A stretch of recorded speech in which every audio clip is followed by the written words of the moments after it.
right, man. So how do you feel about lemons? I'm sorry? Do you like lemons? Do you hate lemons? Are you agnostic, lemon agnostic? I guess I'm lemon agnostic. I don't have any particular That's cool. feelings. So I was at the gas station. And, oh, no.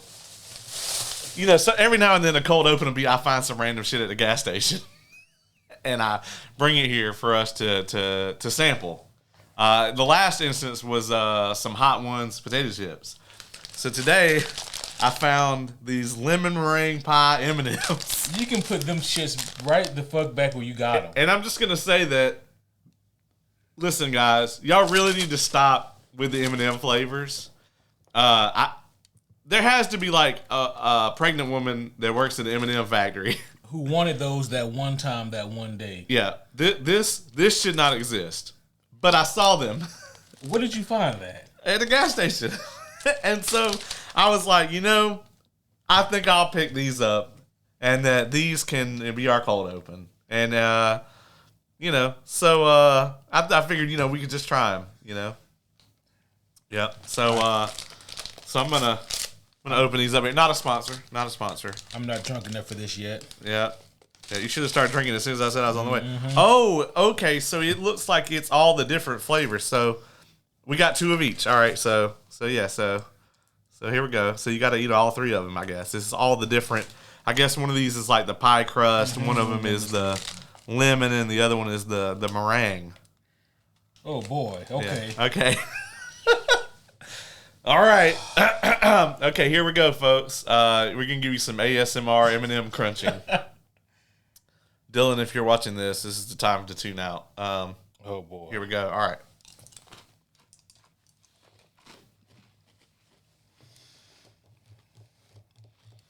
Okay. I'm going to be honest.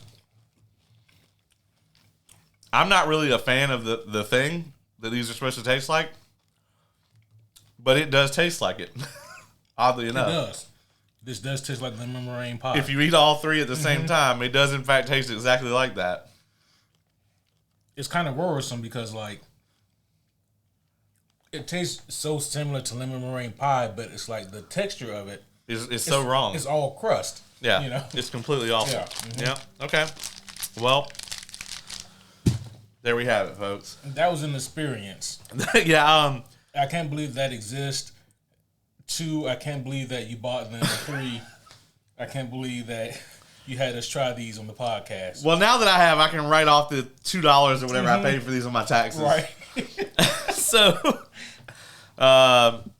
yeah. Final consensus on your lemon meringue pie M&Ms.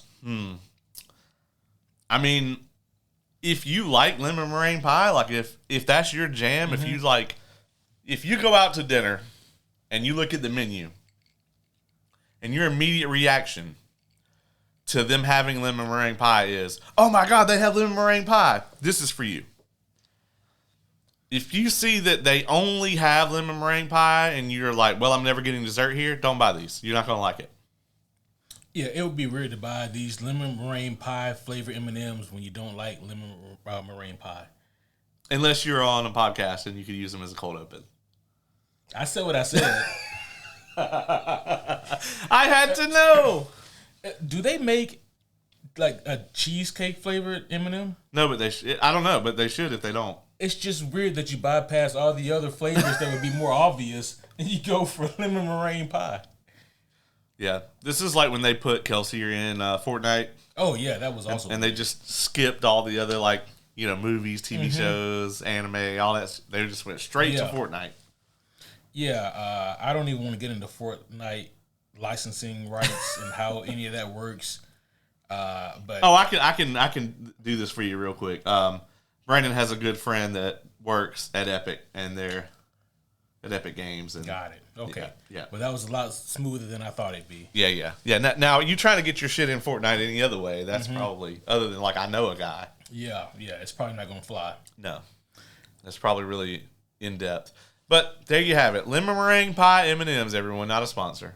Yeah, absolutely not a sponsor. As a matter of fact, if I were in the boardroom meeting where they were discussing upcoming flavors, come on guys, we need something new. We already have plain and peanut and peanut butter and almond. We need something else, something to really get the people going. The cheesecake seems like such a win, right? Because you can do different ones. So Yeah. you'd have one that's the graham cracker. Yep. And then you would do like a strawberry, you know? And then you could do like a turtle and do like a caramel, which they already have, and a peanut, which they already have. Yep.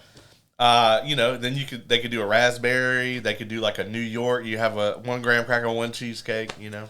You know what I bet it is that it comes to a point where they have the technology and the science to make the stuff taste like whatever it's emulating, but to really get that authentic flavor, the cost of production is going to be increased, which means that the cost of selling them would be increased, which is probably why we don't have a lot of those other exotic flavors, like cheesecake flavor M&Ms.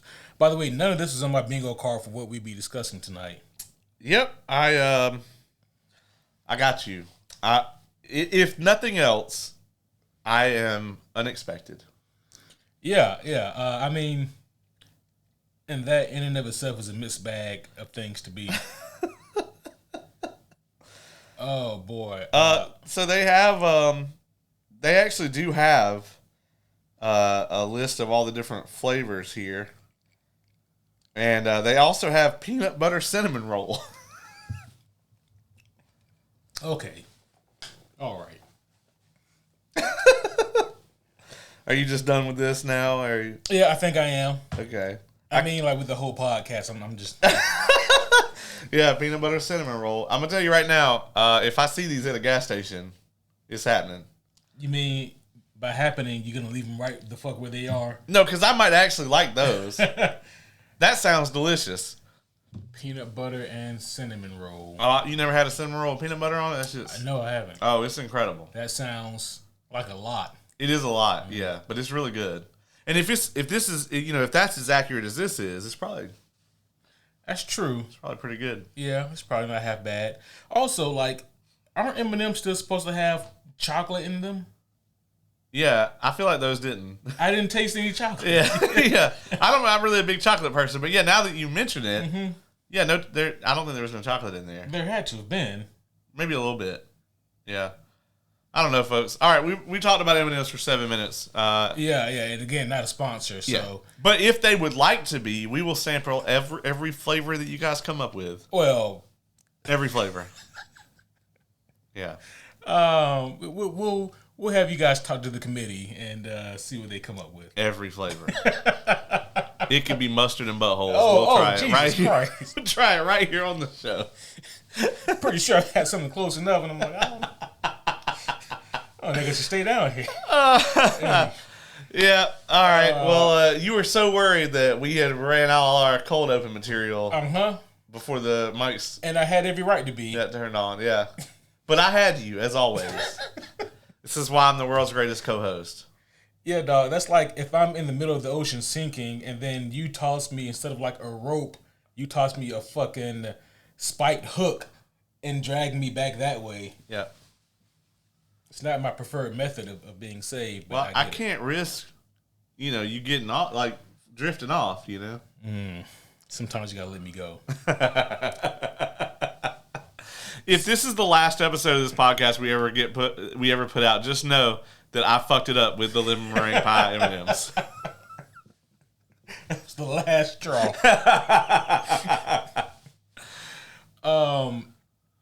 So in other recent events, the new Michael Jackson biopic has just released. I have heard very mixed things, and by mixed things I mean like people hate it for different reasons. Yeah, I've heard some similar things as well. I haven't seen the movie myself, so I can't really speak to it. I can say that from what I have heard, the things that the movie does well, it does really well. But I guess the common consensus is if you're watching this new Michael Jackson biopic looking for something that's going to, if you're looking for like the straight outta Compton version of Michael, then you're not going to get that. This is more of a celebration of his music from like a creative standpoint than it is a look at his life per se. Right. And again, I haven't seen the movie yet. I'm just going based off of all of the different things I've heard. But I think that if you watch this movie with the understanding of, I want to see some cool, Michael Jackson pseudo footage created for this movie, and have a good time singing along with some of my favorite jams, that probably you'll enjoy it more than if you're looking for something that it will give you an in-depth, gritty, introspective look at the man and his life and his legacy. I've heard it compared to if they came out with a new OJ documentary and it was just about his football career. Yeah, well, because the movie, I think it ends with, does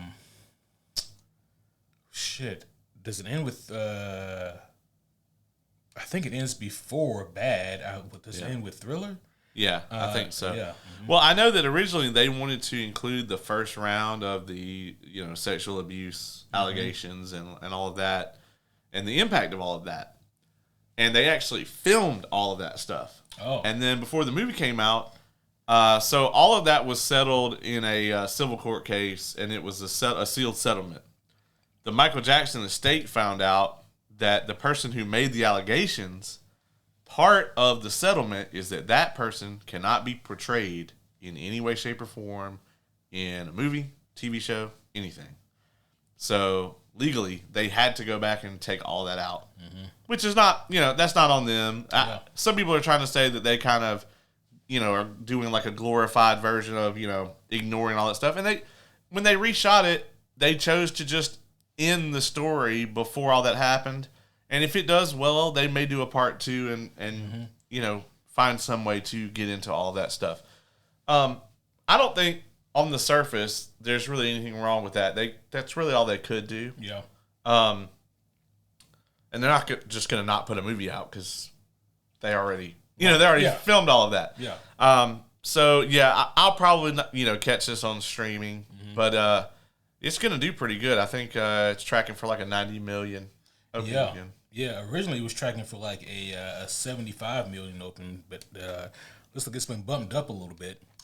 Yeah. I hear that Jafar Jackson, who plays the role of Michael, does a really great job in this. This is his nephew, yeah? It is his nephew, yep. Yeah. Mm-hmm. And they got Coleman Domingo to play his dad, Joe, which is an incredible casting choice, I believe. Absolutely, yeah. He is good in everything. Oh, yeah. Yeah. So I'm sure that, and those are like the two main things that I hear about the positives of that movie is Jafar Jackson's performance and Coleman Domingo. Speaking of Coleman Domingo, have you seen any of Euphoria? The new season? Yeah. I have not. Have you? Yeah. Okay. I've heard things about the new season, vague things of varying natures. How is it? Huh. Yeah, man. So it's like it's an entirely different show. Because all the high school actors are like 30 right now. I feel like they're like, oh man, we don't know what we're gonna do. It's very clear that they don't know what they were gonna do. They were like, let's get Sydney Sweeney butt-ass naked, and we'll go from there. It's a good start, I guess. Yeah, I mean, I can't blame them. I'm just saying that seems to be what they did. From a narrative perspective, I'm not sure I appreciate it as much as I do as from a visual perspective. Half the characters are just gone.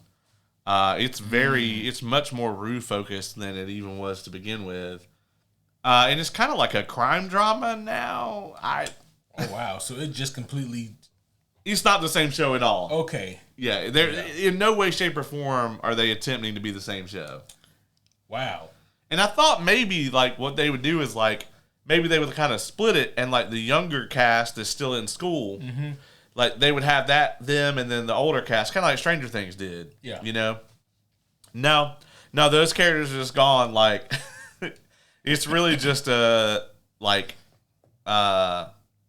Rue, Cassie, and Nate is, I think that's really the main characters. I mean, some of the other characters are on there, but like I've only seen the first episode, and then I fell asleep trying to watch the second one. But Jules is not in the first episode at all.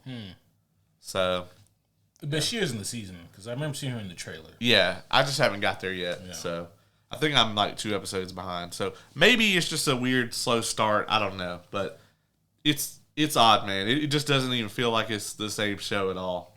I guess what can it be about? Because the show was kind of tied to the setting of it being like these kids in high school that were just living fucked up lives, with them being, adults in college or out of school or whatever. Like, people scatter after high school. So it's kind of understandable that a lot of the cast isn't returning, but also I don't know. It's just, you would really have to come up with something unique to keep them all together and tethered and to tell a cohesive story. I don't know. Yeah, it's kind of a weird one. But hey, we'll see. Maybe it's going to go places. Maybe. I got to check it. I still have to finish The Pit too. So. Oh man, yeah, you do. Yeah. Yeah, I absolutely need to finish The Pit. Yeah, I think 2 or 3 behind on The Pit. Well, you got a while. Yeah, I do, huh? Yep, we got a whole nother year now to wait. Yeah. Well, not quite, because they do a really good job of like January, February. The new season's out. So I mean, that's a really good turnaround time for today's TV. And 15 episodes. Yeah, and they're usually an hour long. Right. You know, no commercials. Yeah, so that's like a really good turnaround time. I guess it does help when like you only have one set. That's true. And you don't have to go, all right, well, now we got to go to Madagascar for a few days and film this shit. No, yeah. That is a good point. Yeah. This is a weird kind of connection, but I promise it makes sense. So just thinking about the cast of The Pit, that reminded me, I recently restarted Breaking Bad. Oh. Yeah. Watching it for the however many times. 11th, 5th, 11th time. Yeah. And it's still tremendous. This is my first time watching it, though, since I've seen Better Call Saul. Right. And it is very interesting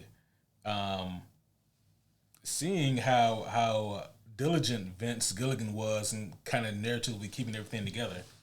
Yeah, I've heard that watching them back-to-back is a great play. It really is. Like, there's the scene in Breaking Bad, I think the very first episode with Saul, when Walt and Jesse, they kidnap him and they take him out to the desert because they need a good lawyer to, get Badger out and have him not snitch on them. Yeah. And Saul says something like, "Oh God, who did it? Was it Lalo? Did Lalo send you?" Yeah. And then he also drops who was his name drop?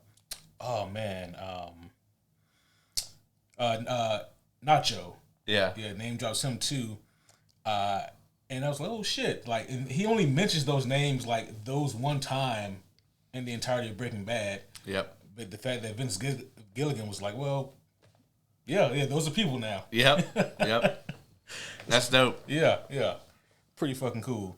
And I forgot about Ken Wins, who we see a lot more of him in Better Call Saul. Yeah. But he's in like an episode and a half of Breaking Bad. That's the guy whose car he blows up? Yeah. Mm-hmm. So, all kinds of cool callbacks and tie-ins. Yeah. Gotta love it. Well, speaking of cool callbacks and tie-ins, shall we get to it? We shall. Homies, one and all, welcome back to another very special episode of the Superhero Homies podcast. My name is Quentin, and as always, I am here with my dripped out, swagalicious co-host, the world's greatest co-host, the homie Caleb. What is going on, everybody? I have returned once again.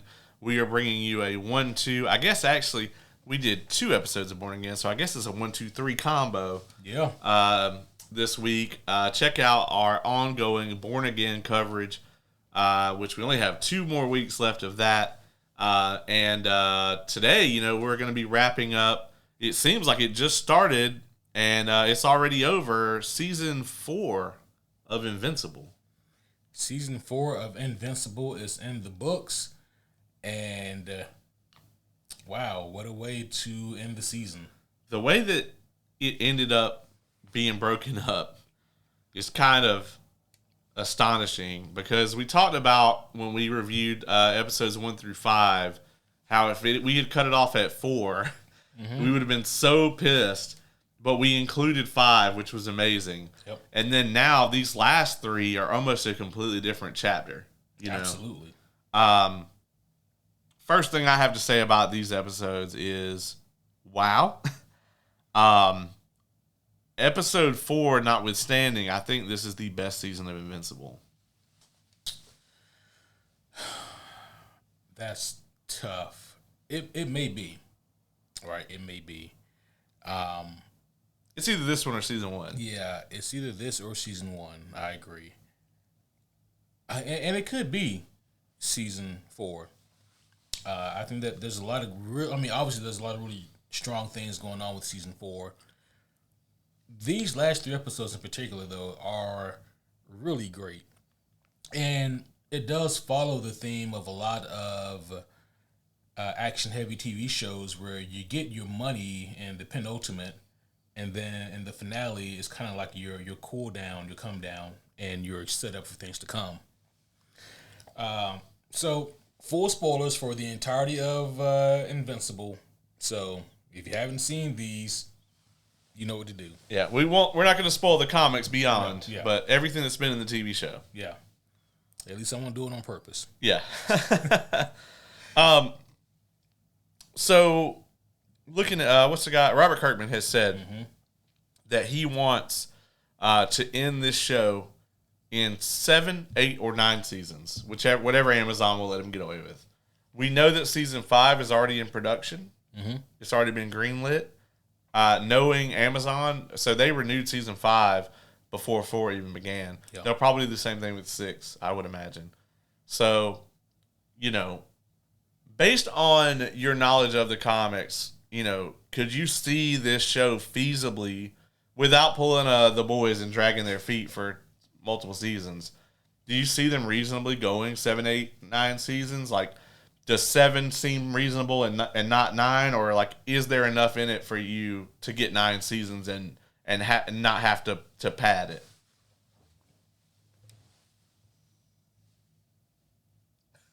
He looks at the books, ladies and gentlemen. I think they have a solid. I think that they do have 3. I think they can do 3 more. So 5, 6, 7. Yeah. Okay. Yeah. And then if we get an 8 or a 9, then there's going to be some padding in there. I'm going to be worried if we get to 7 and we're not at a certain point yet, then we've been dragging our feet. What if we get to 7 and Robert Kirkman's like, hey, so this stuff isn't even the comics. I'm just going to add it. So get this, guys. Satan has a spinoff series. Oh God, I would not mind that.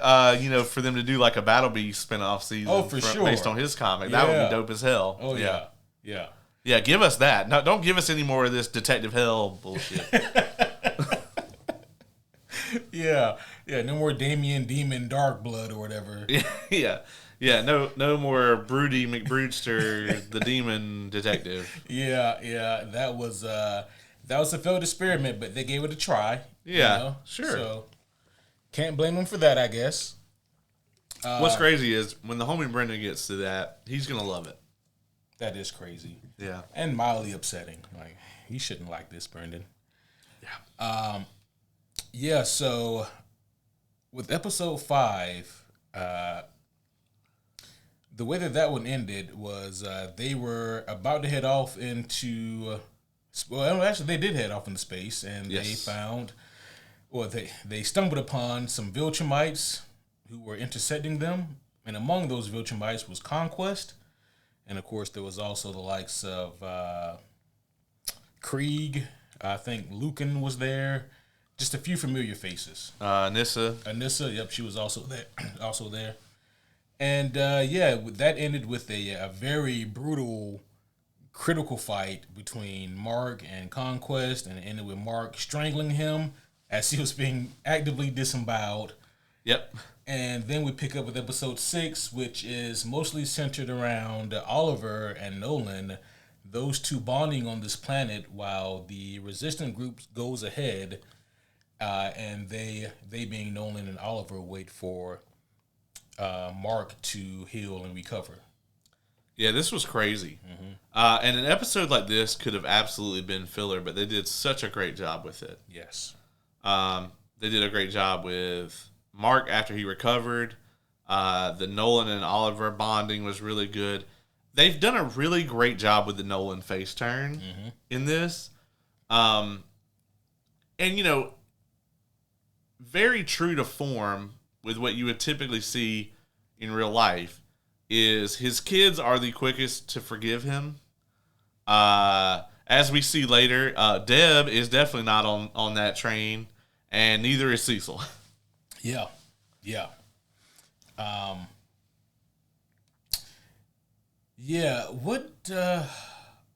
What do you think happens with Deb? Do you think she gets to the point where she forgives him? I think the finale hints that it's possible. They both have to live long enough for that to happen. True. That seems implausible for them to both live that long, but I could see it, if they're both alive. Yeah. But, Deb has to be the character that has been either imaginarily killed or almost killed the most in the show. Oh, 100%, right? And then, Eve would be, in a distant second. Yeah. But Deb definitely number one. Man, so let's you brought up Eve. I want to go ahead and cover this right now. Have you seen some of the discourse online around the way that they drew Eve? I have not, but I can only imagine. Oh my God! So there are people. So I the internet rarely surprises me, but it disappoints me often. And people are body shaming a digital character. Really? Yeah, they're the way she's drawn. She's heavy and I've seen doughy and all that stuff. I'm like, she was depressed and pregnant. Yeah. She gonna be a little thicker. Right. She was fine as hell to me. But, And to Mark. Yeah, and to Mark. Mark ain't even say nothing about it. Yeah. So, that's what y'all should have done, is y'all should have shut the fuck up. But the fact that they're body shaming a digital character is, kind of funny to me from, a really, but also horrible. Yeah, that's a real touch grass kind of moment. Yeah. I mean, honestly. Yeah. I hate to go there, but, have these guys, in reality, wouldn't even be able to shoot their shot at an Eve at any state of her physicality. Yeah. So it's just a weird thing to do. I don't know. I don't understand it. But I mean, that is also something that was very prevalent in the comic books for this time as well. I mean, not the backlash per se, but the way that Eve was drawn during that time frame. But to me, it all made sense. I mean, given some of the animation in the first half of the season, you just got to be thankful that the characters are drawn at all. Right. Yeah. They could have just drawn her looking exactly like Shinomini did, just with the bigger stomach. Yeah, just... Yeah. Yeah. But I'm not surprised at all about what the internet had to say about Eve. There's some things that are going to happen next season. Yeah, next season. That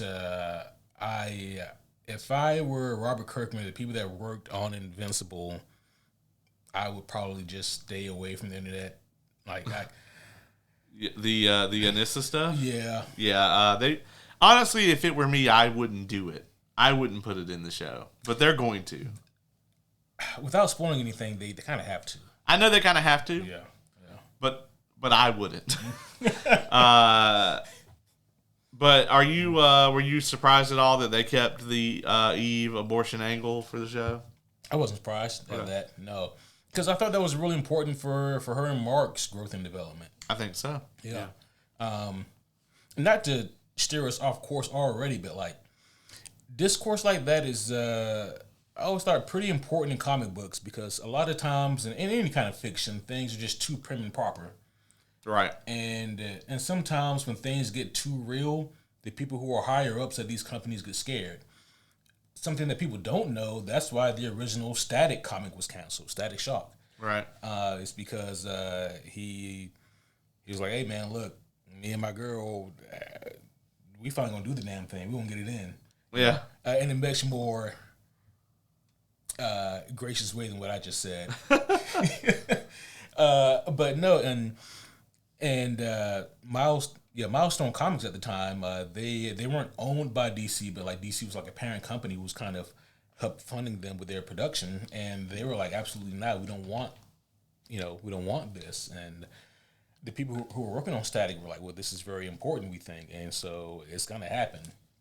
So there's a lot more to it, but I say all that to say, sometimes you have to do the maybe the awkward or uncomfortable kind of moments, conversations in fiction, just because sometimes the best parts of fictions are the part that's real, relatable. It's such a trope, right? That like, two characters have sex on or off screen for the first time. Mm-hmm. Immediately they're pregnant. Yeah. And then they just miraculously find some way to be parents. Yeah. And it just all works out so smooth. Yeah. Yeah. And neither of these two people have any room in their life to raise a child, especially with, with Eve being alone and depressed, which, granted, don't take that as me like endorsing one way or the other. We're not going to do that here. The decision that she made. Right. But what's important about this is that the character did make the decision. So like, what are the repercussions around that? And like, what are the emotions that these characters are going to go through? I thought that this was such a great moment for Mark because this situation and Thragg in the same episode, they are both two different types of problems that Mark can't punch his way out of. Yep. Thragg because he doesn't care. But it was very interesting to see, Mark go through that, to face both of those things, because traditionally most of the problems that he has are, I'm not strong enough to defeat this person. Mm-hmm. But now that's not going to, like, that is the problem with Thragg, but it's not even close. You're not, right. There's no amount of shit that Cecil can let you lift. Yeah. Yeah. Yeah. There's not enough time in all the days to make up this power gap. Yeah. How do we know how old Thragg is? Like approximately? So here's the thing. We don't really know.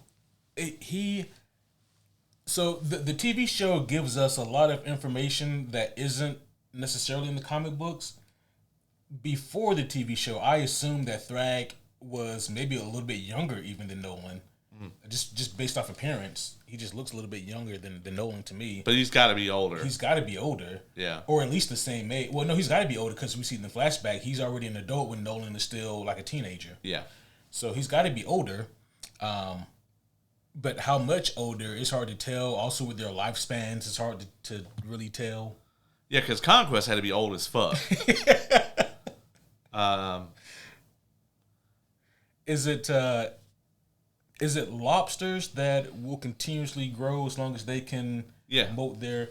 That's like Conquest. Like, if you don't kill him, he'll just get stronger and stronger as time goes on. Yeah, I think that's most Viltrumites. Yeah. So, let me ask you this, too. So, like, when we see in this episode, we see Thetis kill Emperor Argyle. Yeah. That is this episode, right? Actually, I think it's the next episode. Okay. Yeah. In these 3 episodes, it's done off screen. Is it like that in the comics? Do we get this in the comics? Is it just heavily hinted that he killed him? Yeah, I think it's just heavily implied that that Thetis was the one who did it. But it seems like Emperor Argyle, from a strength perspective, like a raw strength perspective, had to have been considerably weaker than Thragg. It definitely comes across that way, right? Because you're not just gonna do a sneak attack on Thragg and it be good enough to kill him. Right, yeah. I think the thing about Argyle, though, is that he was praised heavily for his great wisdom. Right. And it seems that Viltrum didn't really become fucking Planet Vegeta until Thragg took over. Yes. And then he did the purge.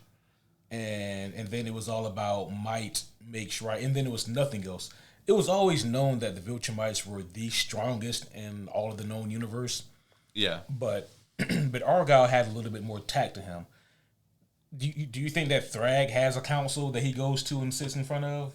Right. You know?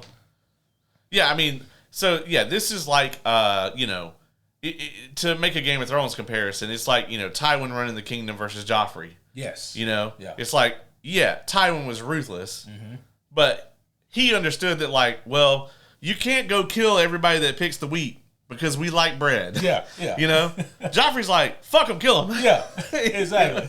If they're not strong enough to defend themselves, then fuck them. Yeah, right. Yeah, I'm the king. I said kill them. And it's that tempered wisdom. That's the difference. Is right. It is knowing when to show strength and how, and knowing also when to do other things and treat things other ways rather than just we're gonna kill everyone. But it's very clear that Thragg is like, well, our weakness did this shit, so we're gonna get rid of that.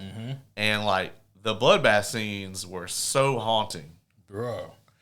I don't know what their population was, but it had to have dropped drastically at the end of that. Yeah, and then the virus. Then the virus hit. And again, the way that the TV show portrays it, it's hard to get a time frame, but it couldn't have been that long. No. I mean, so like all of that happened before Nolan was sent away, right? Yeah, he was a kid. So I mean, what, under 100 years, for sure. Yeah, it had to have been. So, which is crazy. Yeah, I mean you're talking about like 99% of their population, right? And it's probably good too because Viltrum had taken over the fucking known galaxy basically, prior to the Purge. Yep. So like, if the Purge happened and then they have another 1,000 years, and it's only the strongest Viltrumites now that are procreating.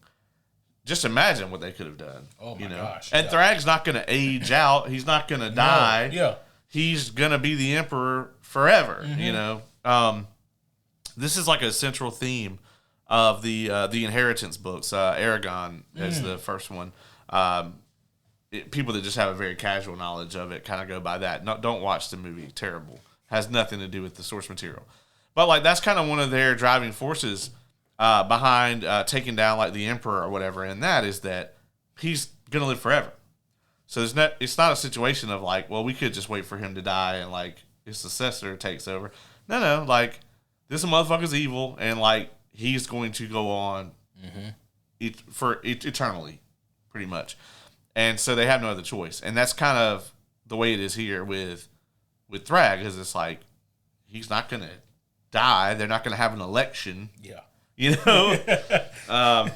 And like we should have known he was a BA badass when like he told Conquest to chill out, and Conquest was like, "Yes, sir." Yeah, that should tell you everything, right? It was so funny in that scene because the other Viltrumites were looking at Conquest like, "Oh shit, what's about to happen?" And then Conquest was like, "All right, dog, you got it." Yeah, they were like, "Oh, this motherfucker about to kill Conquest." Yeah, I think Thragg would have fucked him up real quick. He would have. He wouldn't have killed him, not because he didn't want to, but because he's like, I kind of need a conquest. Which is why he doesn't kill Mark. I think he sees Mark as this kind of bridge to what it will be the future of the Viltrumite race. Yeah, I gotta say, throughout the entirety of the Invincible comic book run, Robert Kirkman has this way of writing that really, for better or for worse, lulls the reader into like a false sense of security. I mean, he does it very early on in the books where you think you understand what kind of book this is. Okay, a coming of age, teenage superhero book, but then it's completely flipped when you realize that, oh shit, his dad is a goddamn psychopathic killer and he gets the shit beat out of him. And then you think you have a grasp of what to expect moving forward, and then eventually you get to, I would say, like a moment like this with Thragg. Not to skip ahead or move around a bunch, but at the conclusion of this, when they're going to Earth, like me as a reader or like people as a viewer who are watching the TV show are probably thinking the same thing. you're gonna get there too late, and Earth is gonna be fucking wrecked when you get there. And then you get there, and Earth is fine. So either the Viltrumites aren't there, and they went somewhere else, or who knows? Maybe they just fucked off.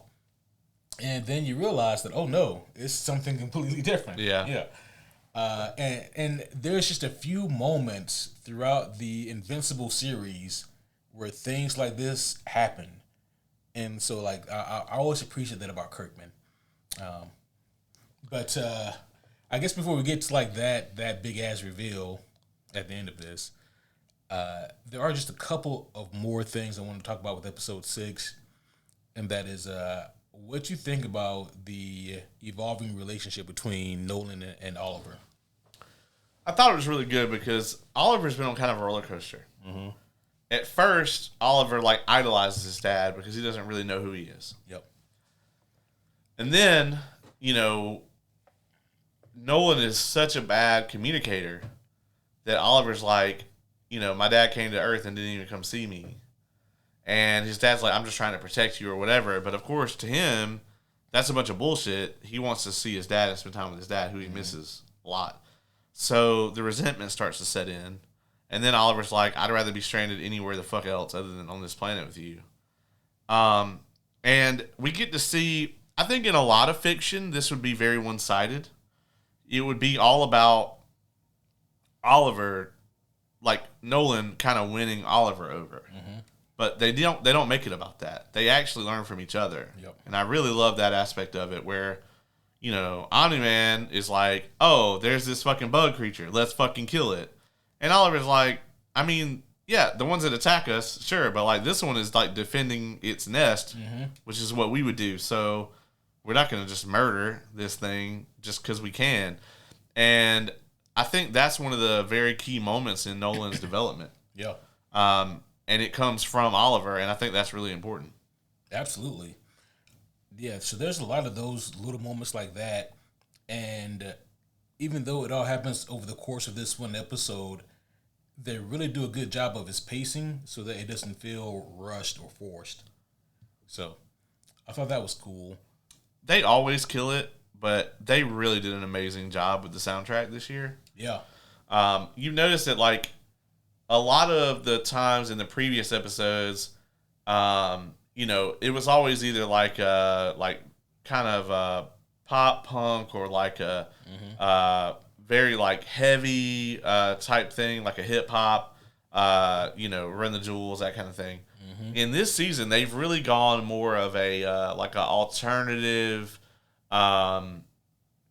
these more like sort of haunting. Yeah, very sombersome. Tones for the soundtrack. And I really like that. Especially the one they use in the finale, like the last one we hear when he goes on his flight. Yeah. That was such a great track. Yeah, that was good. Mark wakes up at the end of episode 6. And it's been, how long did they say? Months? I think they said 3 months. Yeah, it's been a few months. He's got a beard. He's got a little patchy beard going on now.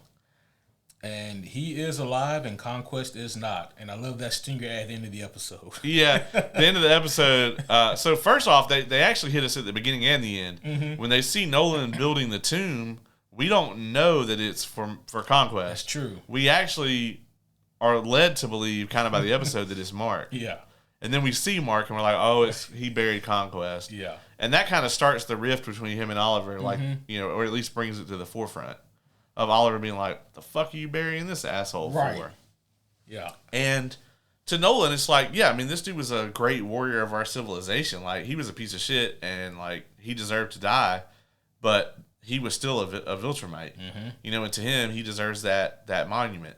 And yes, the stinger at the end was brilliant because I was like, if this motherfucker gets up again. But it was great. Yeah. That had me sitting up in my seat because I was like, there's no fucking way he comes back. Like, if Robert Kirkman is just freestyling if he brings him back. Again. Yeah. Oh, shit. And what is Mark going to have to do to him next time? Right. Like, this is straight up Shadows of Mordor. Right? Yeah. Just the fucking Nemesis system. Yeah. I got to say, though, man, we're bouncing around a little bit here. Mm-hmm. I think out of all the Viltrumites and really everyone that Mark has faced, I think he fucking hates Conquest more than anyone. Like, Mark has this immense hatred for Conquest. I think he also hates Thragg, but with Thragg, I think it's like a third hate, a third fear, and a third respect. I think he actually does have some level of respect for Thragg, whereas like Conquest, he's like, I wouldn't wipe you off the bottom of my shoe, you know? Yeah. He fucking hates Conquest. And I think a lot of that comes down to the fact that Conquest got the closest to doing the thing that Mark is the most afraid of. Yes. I mean, this completely unhinged lunatic, the fucking Broly of the Viltrumites, you know, landed down on Earth where his family is, where Mark's family is. And, I mean, I'll be honest, man, if Conquest didn't love fucking around so much, he could have won. Yeah. You know? But he loves dismembering and murdering so much he has to savor everything. And that's that's kind of his downfall. If you've been alive for so long and conquering for so long, I guess after a while you're going to kind of savor your meals. And that was Conquest's thing. Yeah, and also that Eve was there. Yeah, but I mean, he could have murdered her too. Yeah, I'm just saying that that first fight, yeah, he fucked up, you know, like, if Eve hadn't been there, he probably would have won that shit. Yeah, he still would have won it with his methodology. Yeah. In episode 8, or not 8, episode 7. Oh boy. Yeah. So this was like, so the end of 6 is where the Viltrumite showed up on, what's the coalition world? Telestria. And they rolled up in their ship or whatever, which Space Racer is hilarious to me. I don't know why, but the drawing, the art for him just reminds me of Lord Slug. He looks kind of like Lord Slug. I never thought about that, but I guess I can see it. Yeah. And I'm like, man, this was Thragg is supposed to be like all calculating and shit. I was like, this is a terrible plan. You knew they was going to blow up that ship. You know? Dog. Yeah. They caused some damage, though. Yeah, they did. So, like, but their plan, though, overall was pretty nuts, though, because, like, their whole idea is, okay, now is the time that we have to attack. Yeah. And I'm like, you know they can kill you guys, right? Maybe not Thragg, but everyone else can die. And like, y'all don't have that many. Yeah. And they did lose a few of them. They did. Yeah. They weren't counting on Nolan being there. Right. So there were a few hiccups that they didn't account for, you know. Yeah. But I think that, like, this is just some of the coolest kind of action set pieces that we get here. Well, I also think that this was intentional. I think that Thragg did this knowing it would lure them after him. I think as soon as they were like, oh, you know, this is who he's got and it's concentrated, like, this is our time to attack. I think Thragg knew that this would lure them. Yeah, and like that seems like the kind of plan that Thragg would come up with. Like, he's the kind of guy who, like, first of all, if he devises a plan that could put Viltrumites at risk, even now, Thragg would still be like, well, if you don't make it, then you're never strong enough. Also, Oliver is drawn ridiculously in that shot. In this panel right here? Yeah, he looks absolutely ridiculous. Yeah, a little bit. He looks like a character from like a Nintendo boxing game. Yeah. That's the Ragtag crew: Tech Jacket, Invincible, Nolan, Alan, Battle Beast, Space Racer, and Oliver. And you know, I normally hate Seth Rogen's voice work, but for Alan, it's just perfect. He does, yeah. Like, I don't know who did the casting for that, but that was impeccable. Because, like, if I was casting Alan the Alien, I would never think about Seth Rogen. They just it works absolutely perfectly for him. Yeah. I mean, really, all of the cast of this, like we talked about in our first half of season 4 review, how in the early parts of the season, a lot of the animation suffered, and maybe you guys don't need to hire like a AAA cast, but like you could tell that they saved all the great animation for the money shots. Yes. Yeah. So when we have the attack on Telescria, that was brutal because so many people fucking died. But the heroes come and they save the day is not really the right word because I do agree with you. I do think it was part of Thragg's plan to plan a quote unquote retreat, just to lure them out, because they look like they were scattered, that they were maybe on the runs or on the back foot. They never were, not Thragg at least. Yeah, he was just chilling. Yeah. They almost destroyed Argyle's skull. He didn't like that. He did not like that one bit. Yeah. Like, why did you bring it with you, dog? You weren't supposed to touch it though. Yeah. Yeah. We didn't talk about this very much, but what you think about the betrayal scene? Like when they find out that they had a mole in Telescria. I feel like it came off kind of sudden in the show, but it still worked. Yeah. Yeah, I agree. I think that was one of those things where I read it. I felt the same way. Like it makes sense, but I also feel that like maybe Kirkman thought there probably should be a mole here, and I guess it can be one of these guys. Yeah. So. I want to know like what they were getting from it, or well, probably just like not dying. Yeah. The Viltrumites tend to not bargain. They tend to be, well, it's either this or we'll kill you. Mm-hmm. And I think that's what they said it was. Yeah, but honestly, man, they're pretty much pointing out that like they could have wiped out Telescria at any time. Mm-hmm. Yeah, I mean those defense systems weren't going to do shit to Thragg. No, they really weren't, and even to most of those Viltrumites. And also, I love how Krieg, I think it's Krieg who calls out Thetis and like, well, come out, betrayer, and Thetis like, all right. yeah. Everybody's like, man, I don't know what Thetis gonna do. He like did a Masteroshi and like whipped off the shit, and everybody was like, never mind. Yeah. All right, Thetis. Fucking Optimus Prime. We've never faced this threat before. Yeah. Oh, that's great. So now we get the A-Team. I guess the only team, really. Yeah. And, well, the Guardians. Yeah. They're the B team for sure. Yeah, for sure. Yeah. What's beneath the B team? The C like team? The current roster of the Guardians is like the Z team. I think if you were to send Lucan or Krieg there, to Earth, the Guardians are getting annihilated. Yeah, especially because like right now, Robot and Monster Girl, yeah, they're MIA. Yeah, so like the only thing you're gonna get is like them killing Immortal like a bunch of times. Yeah. And eventually they'll probably make a game out of it if they get bored. Yeah. Oh man, I did like the kind of coup that they stage. Where we see the A-Team, they're flying off. They're going to go to Viltrum to fight Thragg now because they've heard word that he's had forces maybe coming into him. Yeah. But if they intercept and get there first, now's the time to attack Thragg. Yeah. I mean, sure. Yeah, I guess even not Argyle, but I guess even Thetis wasn't really aware of what they were in for. Yeah, I mean, Thetis had to have not known just how nuts Thragg is. Clearly, I messaged you and I was like, Thragg is a fucking demon. I was like, did they explain how this motherfucker is this powerful? What we really get is that he basically was bred to be the strongest of all the Viltrumites. Yeah. And, like, kind of selected and trained his whole life for that. So, yeah, I mean, it makes sense, but holy fuck, man. Yeah. It's, the shit that Thragg does, it demoralizes you.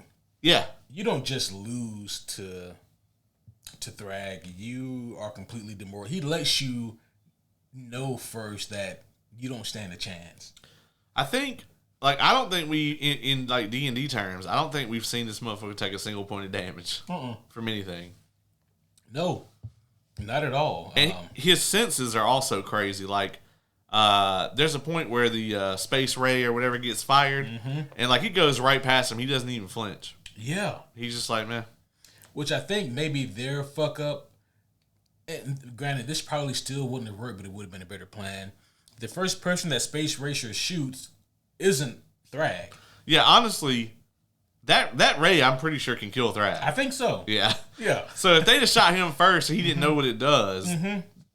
They might be, doing real well right now. Yeah. Because if they manage to kill Thragg, I think that the Viltrums just, I think they just scatter at that point. I think maybe even a couple of them listen to Thetis. Yeah. Hear him out at least. Yeah. So, but that's not what happened. Space Racer, yeah, I guess he got too space anxious and shot at a different Viltrumite. But like having them all hang out in like the ring of dead bodies. That was awesome. Yeah, yeah. And the visual on that was amazing. I can't believe more of our people didn't die. I know, right? I was worried for Battle Beast, man, because when he like charged up to Thragg, I was like, my dude. I'll put it this way, man. Like, and this is a mild spoiler. We will get that, and I don't know why, but in both the TV show and in that moment here in the book, it looks like Battle Beast is outclassed. He's not. and I'll just leave it at that. Oh wow, okay. Yeah. They have to include this fight probably next season. It is. I mean, I didn't think the fight was ever going to end. For one thing, I'll be honest, man. Yeah. I don't know that Battle Beast thinks that there's anybody that outmatches him. Oh yeah. Like even after seeing the shit that Thragg does here, he's like worthy opponent. Yes. Worthy opponent. Yeah. I mean, hell, I have a D&D character like that, but that doesn't really mean anything. Yeah. I'm not saying there's any truth to it. I'm just saying that Battle Beast believes it. Absolutely. And that gets his dick real hard. It does, yeah. Yeah, that mace that he's carrying around, that's actually his dick. Yeah. Oh, shit. This is a really fun fight that we get here, though. Seeing all of our heroes face off against the Viltrumites, the bad Viltrumites, at least. We never seen anybody quite hand Nolan his ass like this. No. Not at all. And, I mean, outclassed isn't a strong enough word to describe just the difference in power here. It's downright disheartening, It is like, I mean, we have seen Nolan struggle, but it's usually when he's fighting like two or more Viltrumites. Yeah. We've never seen like one guy just rock him. And like when I think he ran up and did like the full charge punch, and Thragg just kind of like headbutted that shit, like just blocked with his face. I was like, oh no. Yeah. And then he hits Nolan the way that Nolan hits Mark in season 1. Like Nolan cannot stop himself. What did you think when you saw the Oliver run up? I thought Oliver was gonna die. Yeah, I thought Oliver was dead, dude. 100%. Dog. Yeah. Especially when Thragg's like fucking bug people. Yeah. I was like, oh, you're dead. He's not a real Viltrumite. The fuck is this atrocity? Yeah. I was like, that feels real bad, dog. Like if he doesn't, the only hope you have here is that he sees you as a Viltrumite and wants you as part of his like Space Hitler master race. Yeah. That's the only way you live. Right. So I was like, man, Oliver might get fucked right here. And that would have been so tragic. Oh my gosh. Yeah. I mean, because just imagine him going out like that. Oh boy. The plan that Nolan has that him, Thetis, and Mark carry out here was one of those things where like I probably don't want like Neil deGrasse Tyson to weigh in on it and ruin it for me. Well, he's never been to Viltrum. Yeah, that's true. This plan was bonkers. Yeah. But like it's like the worst thing they ever could do to Thragg. Yeah. Oh, absolutely. Thragg was so pissed. Bro, like super mega ultra turbo pissed. Yeah, they're just like, we're just gonna fly through the planet. I'm sorry, what? Yeah, Thragg was like, what? Where are they going? No. Yeah.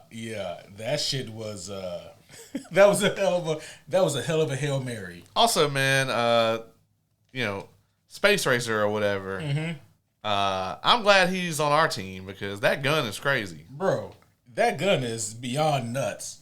Like, and I don't know if the show has explained that much of it yet, but I think in the comics they explained that, like, you can't just replicate his gun because that would be, like, the obvious thing to do. Yeah. Give everyone a Space Racer gun. Yeah, right. But it's, like, tethered to him. It's like Thor's hammer, but a gun.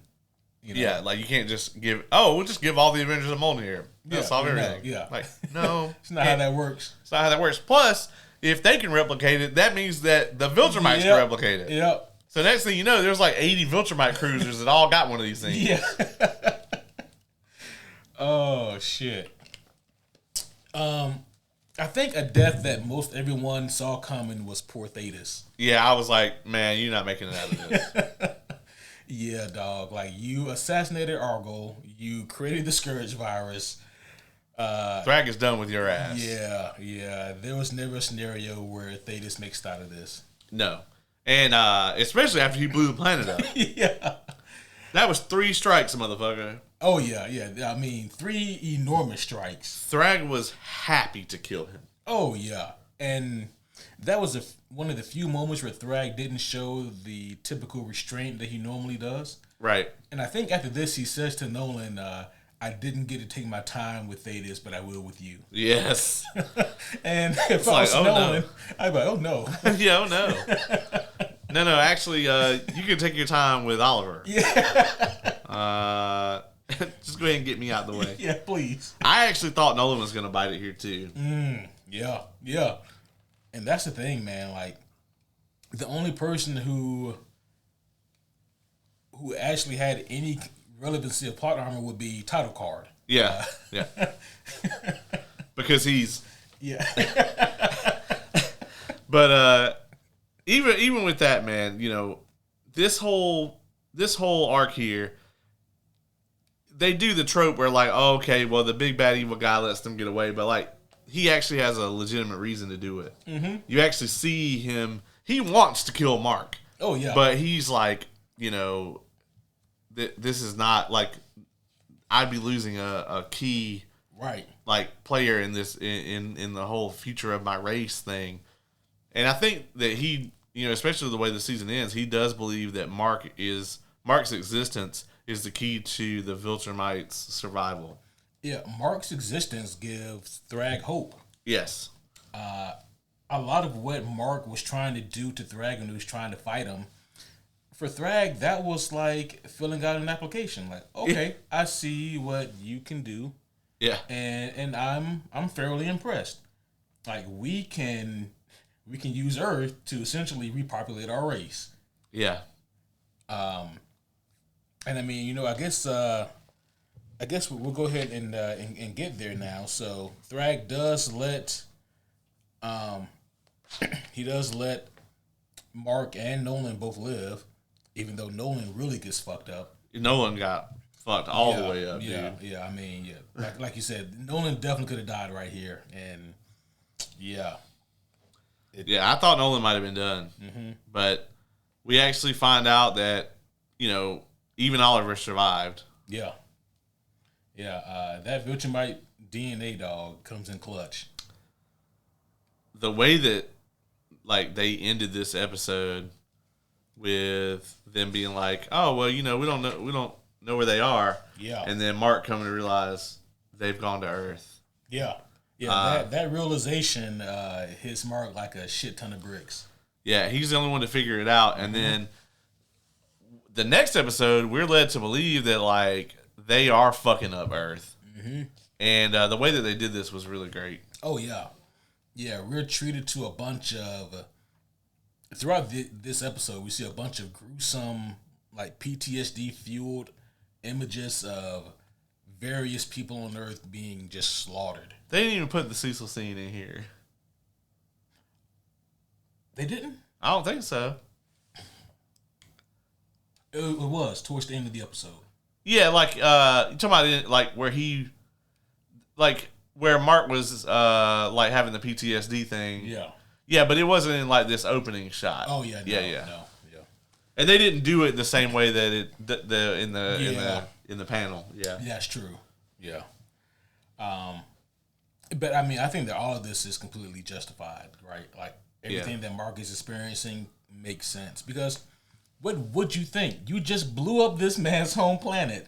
What do you think he's going to do to yours? Yeah. You know? And I really love this whole, like, in these last 3 episodes, how they've actually kept a really tight focus on these characters. Mm-hmm. We get no Guardians, no The Order. No. We get a very little bit of Cecil just to let them know that, okay, he is still trying to get Robot and Monster Girl. Mm-hmm. You know, we get just a little bit of Eve, but for the most part, we're focused on the Viltrumite threat. Yeah. For all of this. That's where the money is right now. Yeah. And I really love that we're not doing a bunch of jumping around. Right. Yeah. Greatly appreciated. That would have killed the pacing of the back half of the season. And it's so well done, I think, the pacing. Mm-hmm. Also, shout out to Tech Jacket for surviving. You know, you may not be a DPS, but everyone needs a support. Yeah. I actually really like Tech Jacket. Yeah. Yeah. They're a great addition to the cast. Absolutely. It was cool seeing because like she came in clutch a few times there. She had like those darts that did work. That fucked up quite a few of those Viltrumites. Yeah. And saved Space Racer, who you definitely need that motherfucker alive. Right, yeah. Yeah. If only they could have made more of those damn darts. Yeah. Yeah, because we actually don't know if those would have worked on Thragg or not. Yeah, we don't. I imagine he's like Chunk from Requiem. Requiem. You got to hit him with 2 of the things if you want to blow him up. Right. Yeah. Yeah, I don't think it would be as simple as like, oh, inject them and then you can just kill them. Yeah. No. Like, nah, I think it'd be a little more complex than that. Right. Like, if you inject him with that shit, it might put him on Nolan's level. Yeah, it's just like decreases power. Yeah. Yeah. Uh-huh. Yeah, like Nolan and Mark could beat him after the dart. Oh man. But no, Mark goes home and everything is fine. I love the scene where he flies out of the ship. Yeah. And he's like completely ignores Nolan's strategy. Yeah. And this is a little bit of a plot issue for me. How the fuck did 37 Viltrumites just slip into Earth without Cecil knowing? That is a good question, right? Because you have to imagine that Cecil, like his radar, like he has all of his focus on what the fuck is going on out there and who's coming to our space area. Yeah. So the fact that every one of them could evade him is pretty crazy. I mean, people don't just fly into Earth's atmosphere willy-nilly on a daily basis. Yeah, that's true. And even if it was something like, if there were satellites that Cecil was using and those satellites got wiped out, he would know that he had satellites that were destroyed. Yeah. So that is a good question. Yeah. I don't know. That's like the one thing where I'm like, you know, I don't know about that. Yeah. Yeah, that's one of those things where you just have to don't think about it, Morty. Yeah. I guess they're trying to say that, like, you know, he was preoccupied with the portals and, like, trying to get Robot and Monster Girl back. But I'm pretty sure, like, even one Viltrumite would set off all kinds of shit that he would not ignore. Yeah. And 37 would be something completely different. Right. I mean, and even if they came back on, like, a ship, like, that ship would surely have to be picked up by something. Right, yeah. Yeah. But, yeah, the Viltrumites are among the people now. At the end of the episode, when Thragg finally actually shows up again, and he's for realsies there. Yeah. I actually love how they played that. I was like, one of these times, this shit's going to be for real. Yeah. And, like, when Mark goes up and hits him and, like, actually makes contact, he's like, oh, fuck. And Thragg's like, hold up, little bitch. Let me tell you what's going on. And then, so actually, before we get there, when Mark gets to Earth and Earth seems to be fine, what are you thinking? I I was kind of thinking something like this already.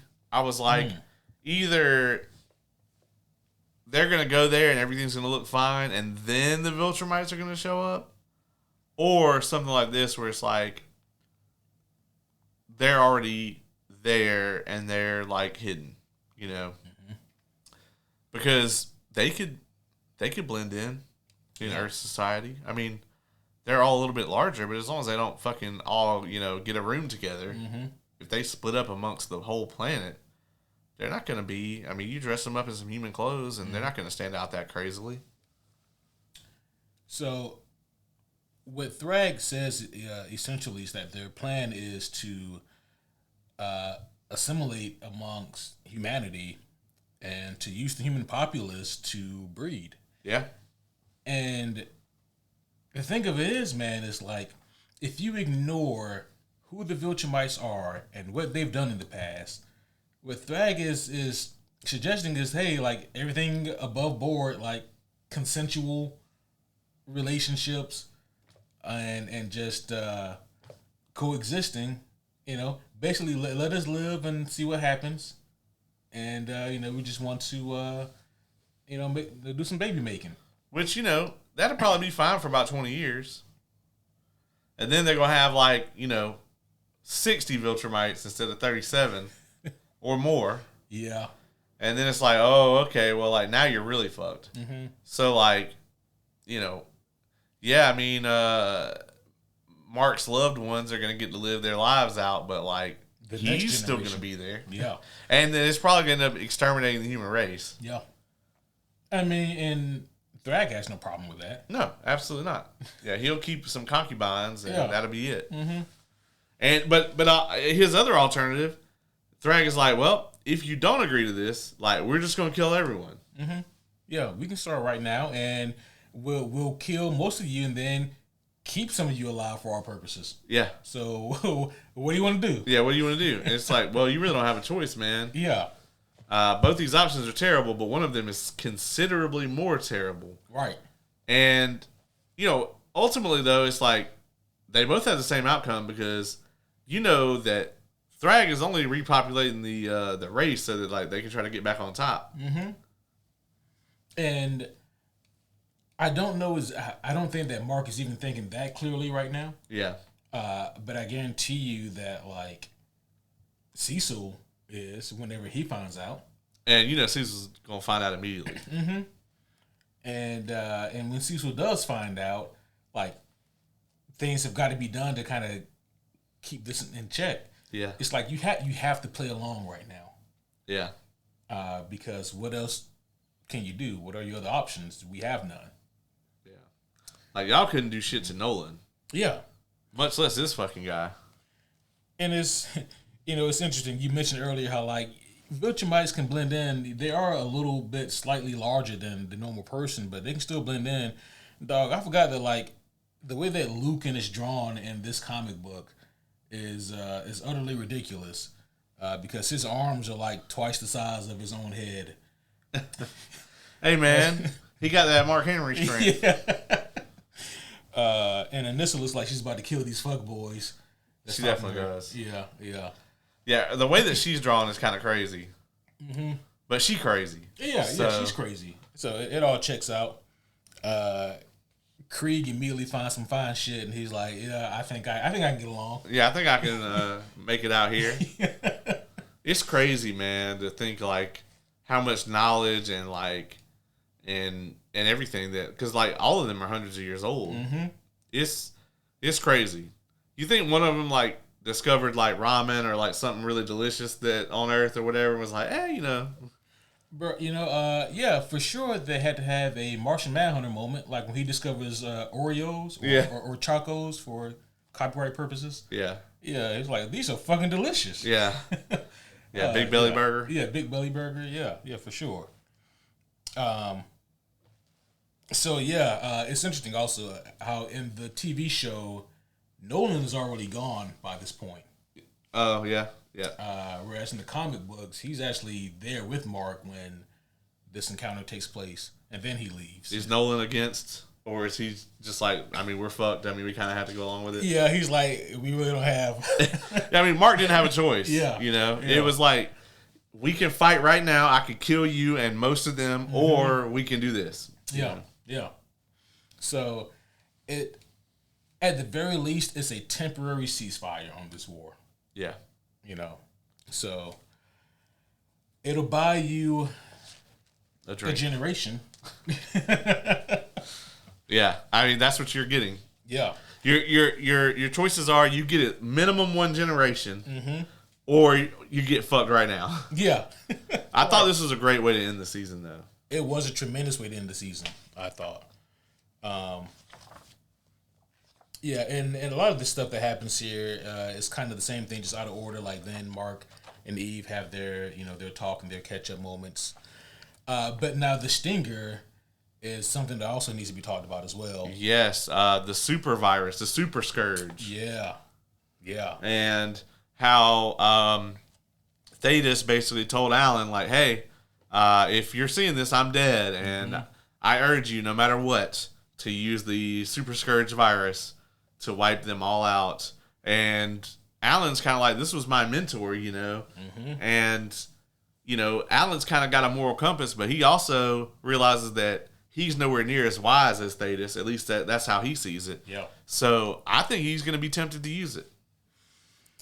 Oh boy! You better stab Thragg directly in the eyeball with that shit, and just inject the whole thing. Thing.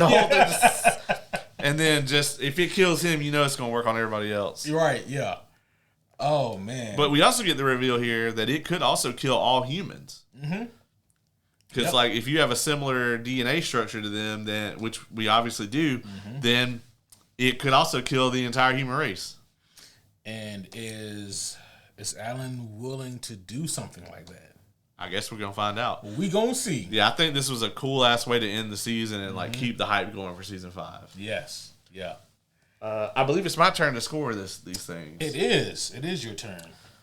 Oh man. So episodes 6, 7, and 8 of Invincible season 4. I think that this is easily the best trilogy of episodes that they've put together. It was really concise. The pacing was really good. They always killed on the soundtrack, but I feel like here they found a way to bump it up another notch. The Invincible theme for this season is actually quite good. I really like that. They're edging on like it being up there, like in terms of like you hear this music and you know who it is with Spider-Man, the X-Men, Superman, with this theme, man. They did a really good job on his theme. I think ever since the end of season 1, we've all really wanted to see like what the Viltrumite threat ultimately could mean, like at its worst. And with Thragg, we get that. We get to see the Viltrumite, the ultimate threat. He seems completely insurmountable. I just love how there's like not one shred of quarter given here. Thragg was terrifying, man. And I will admit too that when we first saw Thragg, I actually thought that Lee Pace was actually not a great casting choice for him with his earlier material. But now I'm like, it couldn't have been anybody else. Yeah. I think it's brilliant casting. I'm going to give these 3 episodes together a 9.8 out of 10. Ooh. Yeah, there's not a whole lot more I can add to these 3 episodes than what we've already discussed. Tremendously paced, amazing action, and at this point in the story, the characters who are being focused on are characters who we all really care about and are invested in, and they're complex too. Like these characters aren't simple one-dimensional characters. They're all so complex and complicated in all the best ways. Yes. And even when you see Viltrum destroyed, maybe I'll just speak for myself here, but a part of me did feel a semblance of kind of sorrow for Thragg for the other Viltrumites because, like, damn, that's your home that just got fucking destroyed. I mean, you can say, well, they get a taste their own medicine, but also you just have to think, well, now you've really kicked the hornet's nest. Thragg was so thoroughly indoctrinated, into this belief system. Yep. And I don't think that he has the wherewithal to self-reflect in any way. Actually, most people don't. True. Especially people in power like that. Yeah. And like, that's just humans. Like, the longest that a human is going to be in power is like 60 years tops. Fucking, this dude's been in power for hundreds. Yeah. He was handpicked by Emperor Argal to be his successor. This whole, the Viltrumite race is everything. Like, the galaxy is ours by right. All of that is completely ingrained into who he is. So thoroughly. It's all might makes right bullshit. Yeah. And it could all be dismantled so easily by simply finding someone who is stronger than Thragg. The problem is, who the fuck is stronger than Thragg? Yeah. So nobody I know of. Yeah. I mean, unless Space Racer's gun becomes like a fucking sentient personage. Just turns into like a mech suit. Yeah. Sentient mech gun. Sentient, mech gun. Maybe something that Tech Jacket can make. Yeah. But I guess the point I'm getting at here is that even Thragg himself is a very complex person. And the bridge here is Nolan for me. And because of Nolan, I have these kind of interesting thoughts and feelings about like the Viltrumites because on one hand, I'm like, yeah, they need to be fucking eradicated. But then on the other hand, this is still an entire group of people who have been dwindled out. So the thing that we have to think about is this. What happens next with Thragg? What does he decide to do? The Viltrumites are going to stay on Earth. Does that include Thragg, or will Thragg go somewhere else? Yeah. It's going to be hard for his Freddie Mercury ass to blend in. Oh, I mean, first of all, if Thragg lands on Earth and just assimilates, he's going to get so much pussy that he'll have to calm down at some point. That's true, yeah. Yeah. I mean, and maybe that's the play. Maybe that is the play. Yeah. You just drown him in pussy. Yeah, just drown him in pussy. And he'll forget all about conquering anything except for pussy. That's only going to probably work for a couple of decades. That's true. Yeah. But after that, he's going to be like, what was I doing here? Yeah. Oh, yeah. That's right. The Viltrum Empire. I should probably see how those guys are. Yeah, like one of his kids is going to like fucking punch a hole in the wall and the whole thing's going to come down. It's like, oh, that's right. That's right. Yeah. My bad. But I thought that these were a tremendous trio of episodes. I mean, it's to the point where you could watch these 3 episodes back to back to back and just like hold your breath the whole time because they're all that good. Yeah. Man, you said a 9.8. I'm almost right there with you. I'm going to give it a 9.6. I think that these are 3 of the best episodes of Invincible that we've gotten. And yeah, like you and like everybody else, man, I cannot wait to see next season. I think that Amazon said it'll be early 2027. Yeah, so we don't have a shorter wait. Yeah, which is great. Which is good because they still owe us for like the 2 years that it took for season 2 to come out. Yeah, that was bullshit. I'm still mad about that. It's been 5 years since the debut of season 1. Yeah, because it's during the pandemic, right? Yeah. Yep. Man. And I think they also just didn't expect it to take off. It was like a pilot season for them. And then they're like, oh, shit, we're going to make like 9 seasons of this. Yeah. And at some point, a movie maybe. I doubt it. I don't know. X-Men 97 still hasn't got a season 2. We are getting that in June, though. They announced it. Yeah. We're getting that in June. But yeah, I'm hyped, man. I'm hyped for a lot coming up. Definitely hyped to see where they go with this. Yeah, so it feels so sorrowful to say goodbye to Invincible yet again because, like you said, it feels like we just fucking got this season and now it's done. I know, yeah. We got to wait a whole year to find out what happens to Robot Monster Girl. Yeah. And I can't wait for that. That's some of my favorite parts of the Invincible story. But of course, we also have some other really cool stuff coming up. We have the Born Again wrap-up, which I'm very sad because we're going to be here to discuss the penultimate episode And then we're both going to be out of We town. will both be out of town. So we'll have to get it when we get back. And the Punisher special. Yep. And the Boys finale. Yep. So we have all this coming up. But next week, we are, of course, going to bring you our Born-Again coverage. And we'll be also covering the first 4 episodes of The Boys. So stay tuned. We got it all coming for you. Absolutely. We got so much coming down the pipeline. It's to the point where I should really start writing more of this down because there's a lot that we got coming. Yep. But we're here for it. And this is the best problem to have for nerd-based podcasters. That's right. Yeah. Caleb, do you have anything else before you take it home? That's it, man. We'll see you guys next week. All right. Well, that's going to be all for now. But until next time, my name is Superhero Homie Q. And I'm Superhero Homie Caleb.